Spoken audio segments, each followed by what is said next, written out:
guys, so today I just thought it would be kind of fun to share some stories I have from the psych ward.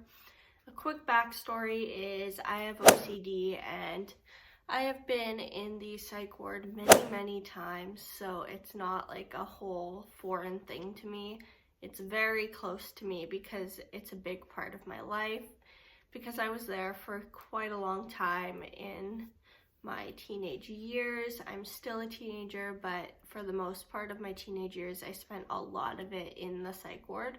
So I thought it'd be fun to share some stories. Most from my most recent psych ward stay, because that's the one I remember the most, because, you know, your girl can't remember them all, but yeah.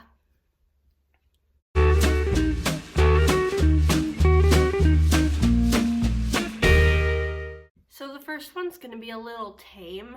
So basically I would sneak my phone in, because we're not allowed to have phones, just for privacy reasons with other patients. So we aren't allowed to have phones, and I would sneak my phone in. So basically I would bring my phone to the psych ward and they would take it from me, because yeah, they just would. And sometimes after passes, this was like when I got passes, because at one point I wasn't allowed any passes. So I would just kind of hide my phone and they would like not check me sometimes, and I would just sneak my phone in. And sometimes I would ask for my phone to show them a picture, and then they'd forget about the fact that I had my phone, and they would like let me take my phone basically, because they didn't know I took my phone and actually kept it. And one of the workers actually did know I kept doing that, and she was fine with it. She's like, "You're here for a long time, whatever. You're not doing anything bad with your phone, so we're just gonna let you sneak your phone in here, because why not? It's not a big deal." It's kind of a silly rule, but we gotta keep those patients that don't want to be on Instagram. Why would I share the fact I'm in a psych ward on Instagram is the real question, but yeah. The next story, oh man, this one is not so tame, but basically I was allowed to go to school for the first time in forever. Like, not real school, it was hospital school, so it's like not that far away from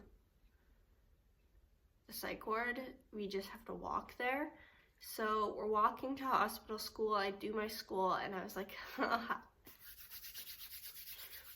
I'm gonna run away.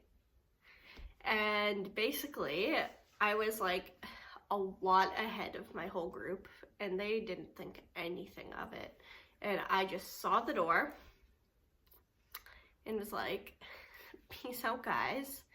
I'm gonna go run away, and I did, so. Okay guys, so while I'm editing this, I actually realized I didn't really explain much. So basically, when the security guards found me, on their walkie-talkies, I could hear my youth care worker, and he was just like, "Code yellow, code yellow, girl with red hair," and I'm just like, "Ah, that's me." It was so funny, but so bad, and I was like, oh no. That was a fun time. Not really. And then when I was just walking outside, it was like -40, and I had socks on.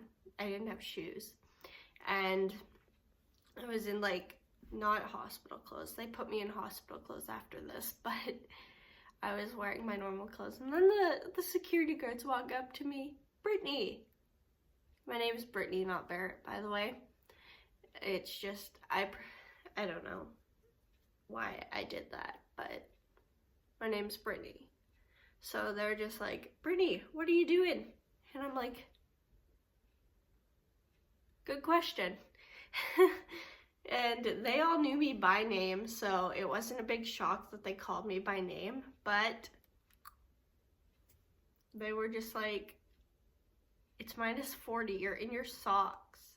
And they like dragged me back into the psych ward, and they did call code yellow on me, so yeah.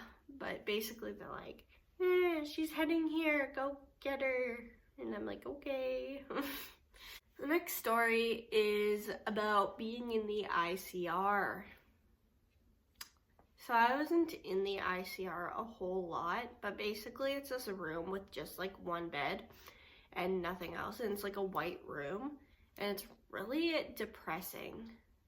I didn't like that room, and basically I just was in there for like a few minutes and I created a huge mess with blood all over the walls, and the floor was all muddy from my feet from running away. So yeah, basically we're just supposed to sit in there, but I decided to take it to the next level.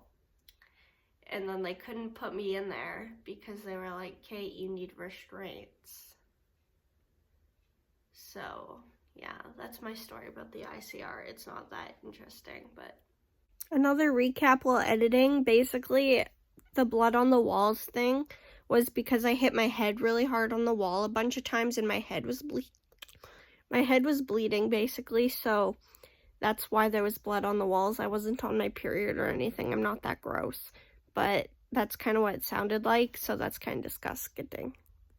But I just hit my head too hard and I was bleeding onto the wall, so. Next, restraints. Oh man, I've been restrained countless times, probably because I just was not doing what they wanted me to do. So basically when I was in restraints, they would like tie me into 5-point restraints. So basically 5-point restraints are ones that go around your wrists. So 1, 2, and then around your waist, 3, and then around both ankles, 4, 5. So that's 5-point restraints. And they're kind of annoying because you can't move, which is kind of the point of restraints, but you know. And they would like basically put me in the weirdest position so I could not escape because I was really good at escaping my restraints. One time I escaped my feet and my hands, and they're just like, what? How did you do that? Kind of thing, right? But, you know, just little me being a little magic person, just escaping my restraints, and it's actually not that hard to escape your restraints. It's just the dedication you have to escape them. So basically that was what happened, and I would always escape my restraints, and I was not very good at listening. So I just would escape them all the dang time, and it's kind of interesting. But you know, we all do what we gotta do to escape our restraints, and a lot of the times I was escaping restraints because I felt the need that I needed to kill myself to save other people. So I still feel like that, but it's just like I won't do anything because I don't know. I just feel like I don't want to end up back in the hospital. So basically restraints would always happen like that if I was trying to escape or if I was hurting myself, etc. Yeah. The next is injections. This also goes along with ICR and restraints. So basically they would inject me with Ativan and Haldol. Haldol is an antipsychotic and Ativan is like for anxiety and stuff. It was supposed to knock me out, but it would never knock me out. Like, I have like major, whatever it's called. Like, they just can't knock me out with those meds, and I don't know why. But it would kind of calm me down. I don't know if it was just me being calm or the meds calming me down, but basically they would just like inject needles into my butt or my thighs or my arms. It just depends where they feel like injecting me. And, you know, it was kind of annoying because I would have taken the meds orally because I hate needles, but they just didn't ask. So they would inject me with Ativan and Haldol. And it was really annoying because they'd do that when I was in restraint, so I couldn't like fight them and I couldn't do anything about it. So that was really annoying. And basically, if you're getting injected with drugs, do it on the streets. I'm kidding. I'm seriously kidding. Do not do it on the streets. Don't be like some people. Okay, once again, tying into the restraints and ICR and injections. I am good at beating up security guards. Who would think that? I don't know, but I was like a little underweight at the time, and there was these overweight male security guards, and I could beat them up like it was nothing.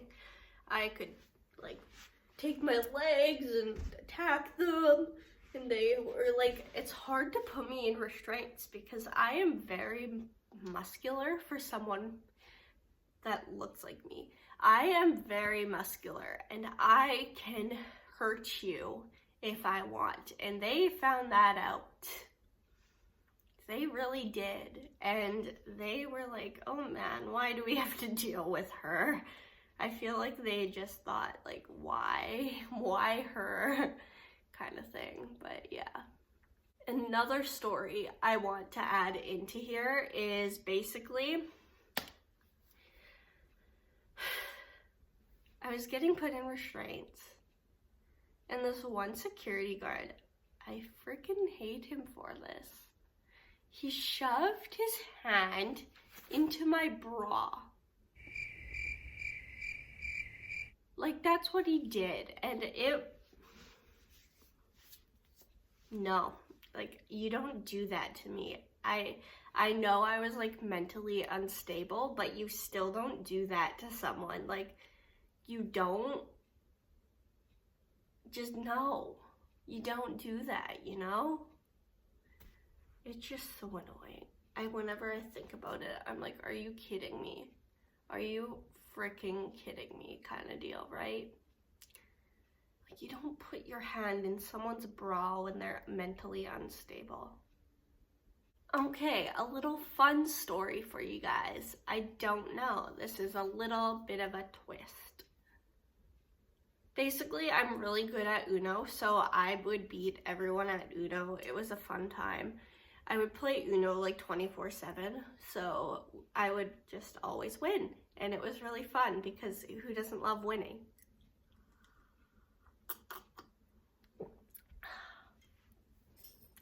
Basically, we would just play Uno all the freaking time, and I would always freaking win. So much fun. Loved it. And there's my dog, one of them. He's like, come show me in the video. So that's it for this video. I hoped you enjoyed, and if you did, give it a thumbs up. If you'd like a part 2 of stories that I can think of, I just thought of these like on the spot. Not really, but kind of on the spot, so they're not that interesting. I bet I could make a better video with like more stories that are more not on the spot, so I could actually think about them. But basically, if you want that, just tell me in the comments, and yeah, like, comment, subscribe. If you subscribe, you are a part of my family, and I care about you. Yes, I do. I care about you. So, subscribe. Yeah. Bye, guys.